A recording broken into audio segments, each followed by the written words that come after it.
نحمده ونصلي ونسلم على رسوله الكريم أما بعد فأعوذ بالله من الشيطان الرجيم بسم الله الرحمن الرحيم قال الله تبارك وتعالى إن الذين قالوا ربنا الله ثم استقاموا تتنزل عليهم الملائكة ألا تخافوا ولا تحزنوا وأبشروا بالجنة التي كنتم توعدون صدق الله العظيم.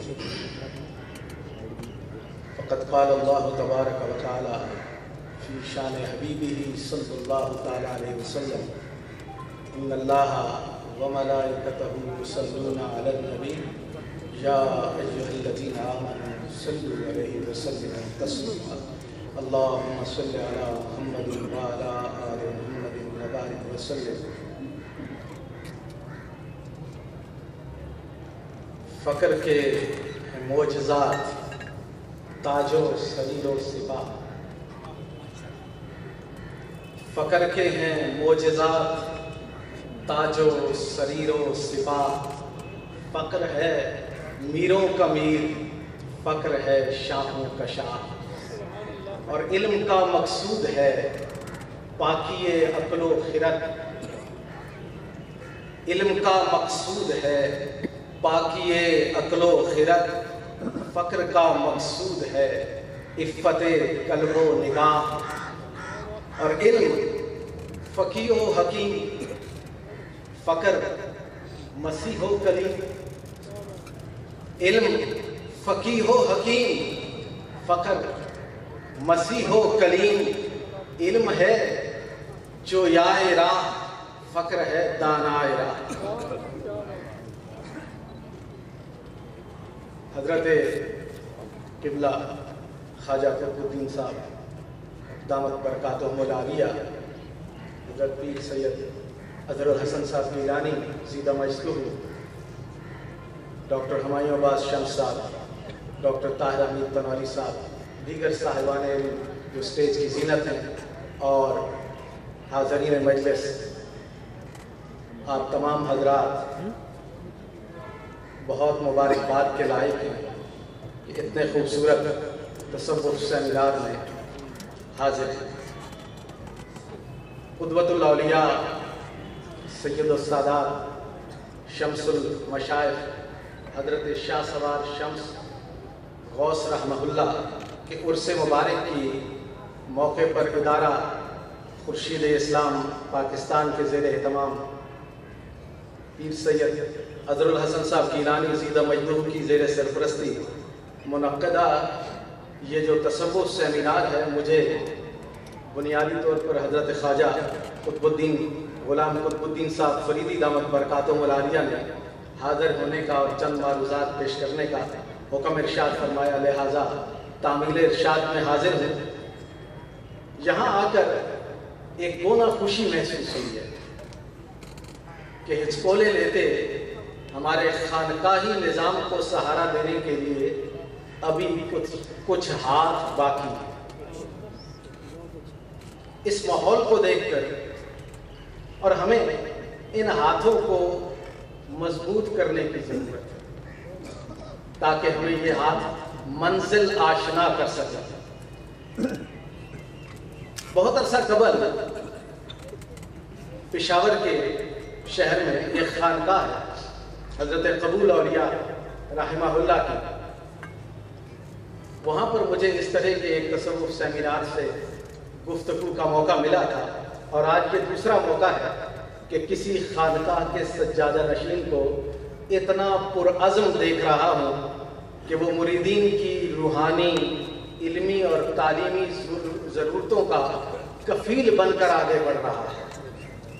میں حضرت پیر سید اظہر الحسن صاحب گیلانی کو اس کامیاب تصوف سیمینار کے انعقاد پر بطور خاص اور ان کے متعلقین، متوسلین اور ادارہ خورشید اسلام پاکستان کے عہدیداروں کو مبارکباد پیش کرتا ہوں.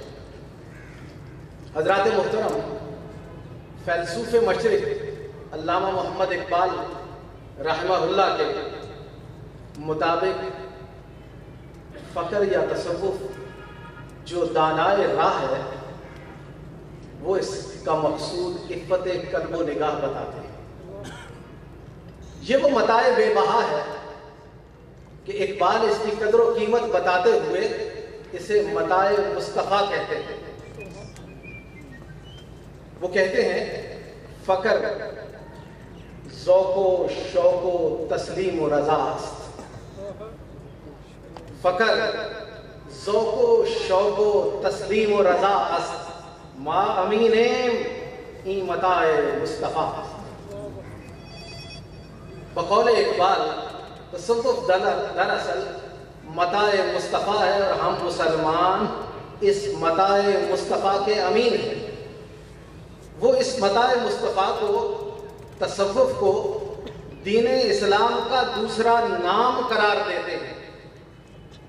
اقبال نے کہا کہ لفظ اسلام سے یورپ کو اگر قد ہے تو خیر، لفظ اسلام سے یورپ کو اگر قد ہے تو خیر، دوسرا نام اسی دین کا ہے فقر قیوم۔ یہ آپ کی اور میری بات کی فلسفے مشرق جسے ہم مان رہے ہیں وہ کنکلوڈ کر رہا ہے تصوف کو۔ حضرات محترم صاحبان علم کی مجلس ہے، میں حضرت شاہ ولی اللہ رحمۃ اللہ علیہ کی طرف جا رہا ہوں۔ حضرت شاہ ولی اللہ رحمۃ اللہ علیہ کے مطابق دین اسلام کی دو جہتیں ہیں، دو رخ ہیں، ایک ظاہری اور ایک باطنی۔ دین کی ظاہری حیثیت کا مقصد مصلحت عامہ کی نگہداشت ہوتا ہے، پبلک ویلفیئر سمجھ میں آسان لفظوں میں شاید مشکل ہو جائے بات تو اس کو میں آسان کر رہا ہوں۔ پبلک ویلفیئر اس کی نگہداشت ہوتی ہے، جس کے لیے پھر احکام صادر ہوتے ہیں، کچھ چیزوں سے روکا جاتا ہے۔ مثلا سید عالم صلی اللہ علیہ وسلم نے ارشاد فرمایا ایاکم والجلوس علی الطرقات، راستوں پہ مت بیٹھا کرو کہ آنے جانے والے کو تکلیف ہو۔ پبلک ویلفیئر روکا ہے، ایسا نہیں کرنا۔ زکوٰۃ ادا کرو، اس میں لوگوں کی بھلائی ہے، سرکولیشن آف منی ہے، تو یہ حکم دیا جا رہا ہے پبلک ویلفیئر کے لیے۔ یہ دین کا ظاہری رخ ہے، ظاہری حیثیت ہے۔ جہاں تک دین کی باطنی حیثیت کا معاملہ ہے تو نیکی اور طاعات جو ہم کرتے ہیں اس کے اثرات پھر ہم پر مرتب کرتے ہیں، یہ باطنی حیثیت ہے۔ میں نے کوئی نیکی کا کام کیا، اگر یوں سمجھ لیجیے کہ راستے سے کانٹا ہی اٹھا کر اگر میں نے اللہ کی رضا کے لیے پرے رکھ دیا تاکہ آنے جانے والے کو تکلیف نہ ہو، اور یہ میں نے خالص اللہ کی رضا کے لیے کیا، میرا مالک مجھ سے راضی ہو جائے، تو اس کے مجھ پر اثرات مرتب ہیں۔ اب وہ اثرات کیا ہیں؟ فوری طور پر طبیعت کے اوپر ایک انبساط کی کیفیت ہوتی ہے، اپنے اندر ہی بندے کو من کے اندر ہی خوشی محسوس ہوتی ہے کہ میں نے اپنے مالک کو راضی کر دیا۔ تو یہ جو اثرات مرتب ہوتے ہیں، ان کے احوال اور ان کیفیات کی تحصیل کا نام باطنی حیثیت ہے۔ بر صغیر پاک و ہند میں تصوف کے موضوع پر سب سے پہلے لکھنے والے بزرگ حضرت داتا علی حجویری رحمۃ اللہ تعالی علیہ، ان کے مطابق اصل متاع تصوف دنیا کا ترک کر دینا نہیں ہے، دنیا چھوڑ دینا نہیں ہے، بلکہ دل کو دنیا کی محبت سے خالی کر دینا اور بے نیاز کر لینا، یہ تصوف ہے۔ کیوں؟ کیونکہ دل جب محبت غیر سے خالی ہو جاتا ہے تو اپنے اصلی مقصود کی طرف بڑھنا شروع کر دیتا ہے۔ تصوف اپنے بنیادی مقاصد کے اعتبار سے خالص اسلامی ہے۔ حدیث احسان میں رسول کریم صلی اللہ علیہ وسلم نے تصوف کے مقصد کی طرف رہنمائی کرتے ہوئے ارشاد فرمایا ان تعبد اللہ کأنک تراہ فإن لم تکن تراہ فإنہ یراک۔ صحیح بخاری کی حدیث ہے، کتاب بدء الوحی میں موجود ہے۔ حضور علیہ الصلوۃ والسلام نے فرمایا تو اللہ کی بندگی اس طرح کر گویا وہ تجھے دیکھ رہا ہے، اور اگر تمہاری یہ کیفیت نہیں تو پھر اتنا تو یقین کر لے کہ وہ مالک تجھے دیکھ رہا ہے، اس کیفیت کو تو بنا لے۔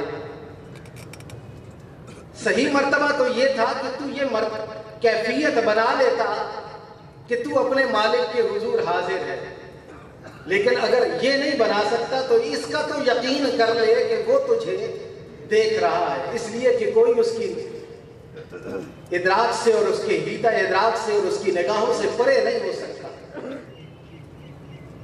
حضرات محترم، اس کیفیت کا حصول تصوف کے بنیادی مقاصد میں سے، لیکن یہ جو مقصد ہے حاصل کیسے ہوگا؟ 3 مرحلوں میں یہ کیفیت بنتی ہے، 3 مرحلوں سے گزر کر، اور یہ تصوف کے مقاصد ہیں، تینوں سٹیجز جن سے ہم غایت اولا کا انکا تراہ کی جھلک ہمیں مل سکتی ہے اور ہم اس میں محو ہو سکتے ہیں۔ یہ مقاصد و مراحل ثلاثہ 3 الگ الگ ہیں۔ پہلی چیز ہے تزکیہ نفس، دوسرا ہے صفائے قلب، اور تیسرا ہے اطاعت حق۔ تزکیہ نفس سے مراد یہ ہے کہ نفس انسانی میں جو رذائل اور علائشیں اور قدورتیں ہم نے بھر رکھی ہیں ان سے اپنے من کو پاک کر لیں۔ آپ دیکھیے نا، میں گھر میں کوئی کیاری بناتا ہوں، پودے لگانا چاہتا ہوں، میں زمین کو نرم کروں گا، بیج ڈالوں گا، پانی ڈالوں گا، اب ماحول بن رہا ہے، کچھ عرصے بعد کوپلیں نکلنا شروع ہوتی ہیں۔ میں نے بیج ڈالا تھا کہ یہاں پر خوشبودار پھولوں والے پودے لگے، میں نے دیکھا وہ بیج بھی اگ آیا، لیکن اس کے ساتھ غیر ضروری چیزیں بھی۔ کیوں؟ کیونکہ رویدگی تھی۔ اب میری بات ذرا غور سے سنیے گا، کیونکہ رویدگی تھی۔ ہم نماز میں کھڑے ہوتے ہیں، اکثر و بیشتر یہ شکایت کرتے ہیں، کیا کریں جناب، نماز شروع کرتا ہوں تو دھیان میں بہت ساری باتیں آنے لگتی ہیں۔ بھئی یہ تو ہوگا کیونکہ رویدگی ہے، وتر ہے، اب چیزیں آنا شروع ہوں گی۔ کرنا کیا تھا؟ یہ کام صوفیہ بتاتے ہیں، یہ کام صوفیہ بتاتے ہیں۔ کرنا کیا تھا؟ کرنا یہ ہوتا ہے کہ غیر ضروری بوٹیوں کو نکال کیاری سے باہر کیا جاتا ہے اور اپنی توجہ پورے اس پودے کی طرف رکھنی ہے جس نے ہمیں خوشبودار پھلوں والا پھولوں والا پودا ادا کرنا ہے، وہ دینا ہے۔ اب یہ کام صوفیاء کرام کرتے ہیں کہ ان غیر ضروری بوٹیوں کو، پودوں کو تلف کیسے کرنا ہے، نکالنا کیسے ہے۔ تو یہ جو صفائی کا عمل ہے اس کو تزکیہ کہا جاتا ہے۔ قرآن حکیم نے فرمایا قد افلح من زکاہا وقد خاب من دساہا، یقیناً وہ مقصد کو پہنچ گیا جس نے نفس کو پاک کر لیا، اور وہ ناکام ہوا جس نے اسے خاک میں ملایا۔ تو نفس کا جو تزکیہ ہے یہ قرآن حکیم کی اصطلاح ہے، تصوف میں اسی اصطلاح کو استعمال کیا ہوا۔ اللہ تعالیٰ نے انبیاء علیہ السلام کو جن کاموں کے لیے مبعوث کیا ان میں سے ایک تزکیہ بھی ہے۔ جناب خاتم النبیین حضرت محمد الرسول اللہ صلی اللہ علیہ وسلم کے بارے میں قرآن حکیم نے فرمایا نا وَوَالَّذِي بَعَثَ فِي الْأُمِّيِّينَ رَسُولًا مِّنْهُمْ يَتْلُو عَلَيْهِمْ آيَاتِهِ وَيُزَكِّيهِمْ وَيُعَلِّمُهُمُ الْكِتَابَ وَالْحِكْمَةَ۔ تو بعثت نبوی کے 4 پہلو، ان ذمہ داریوں کے 4 پہلو بتائے گئے، جن میں سے پہلی ہے تلاوت آیات، دوسری ہے تزکیہ نفس تزکیہ، اور تیسری ہے تعلیم حکمت تعلیم کتاب، اور چوتھی ہے تعلیم حکمت۔ تو نبی کریم صلی اللہ علیہ وسلم کے فرائض منصبی میں تلاوت آیات کے بعد تزکیہ کے ذکر سے اس کی اہمیت کا پتہ چلتا ہے، اور تصوف تو تزکیہ کے نفس کے عمل سے عبارت ہے۔ تصوف پر لکھنے والے بزرگ ابو بکر کلابازی رحمہ اللہ 385